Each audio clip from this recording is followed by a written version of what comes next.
একদিকে পারস্য উপসাগরে ধেয়ে আসছে যুক্তরাষ্ট্রের রণতরী, অন্যদিকে পর্দার আড়ালে শুরু হয়েছে কূটনীতির নতুন এক সমীকরণ। ডোনাল্ড ট্রাম্প যখন হুঁশিয়ারি দিয়ে বলছেন আলোচনা না হলে খারাপ কিছু ঘটতে পারে, ঠিক এই সময়ে যুদ্ধের মেঘ সরিয়ে আলোচনার টেবিলে ফিরছে ওয়াশিংটন তেহরান। আগামী 6 ফেব্রুয়ারি তুরস্কের ইস্তাম্বুলে শুরু হতে যাচ্ছে গুরুত্বপূর্ণ এক বৈঠক।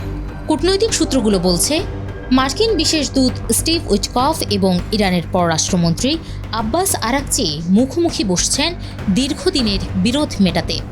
এই উদ্যোগের মধ্যস্থতাকারী সৌদি আরব, কাতার ও মিশর।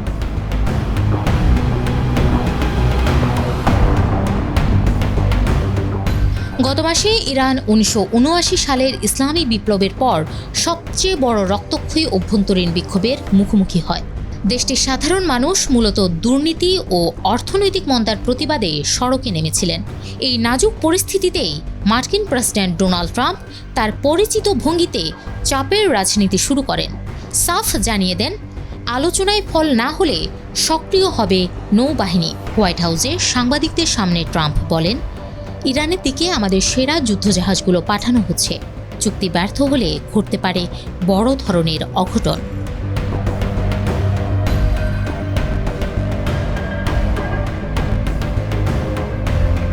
রয়টার্সের তথ্য অনুযায়ী আলোচনা পুনরায় শুরুর জন্য 3টি কঠোর শর্ত রেখেছেন ডোনাল্ড ট্রাম্প। ইউরেনিয়াম সমৃদ্ধকরণ পুরোপুরি বন্ধ করতে হবে, ব্যালিস্টিক মিসাইল কর্মসূচিতে নিয়ন্ত্রণ আরোপ করতে হবে, ইরান সমর্থিত সশস্ত্র গোষ্ঠীগুলোকে অর্থায়ন ও সহায়তা বন্ধ করতে হবে।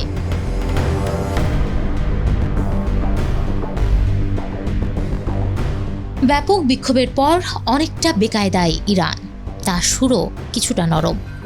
প্রেসিডেন্ট মাসুদ পেজেশকিয়ান তার কূটনীতিকদের নির্দেশ দিয়েছেন সম্মানজনক ও ন্যায়সঙ্গত আলোচনার পথ খুঁজতে।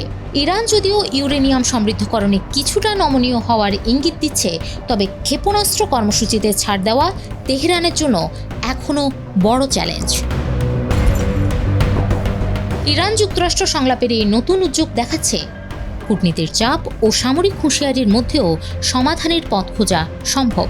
যদিও দুপক্ষের অবস্থান এখনও কঠোর, তবুও অর্থনীতি ও নিরাপত্তা নিয়ে চাপের মুখে ইরান কিছুটা নমনীয়তার ইঙ্গিত দিচ্ছে।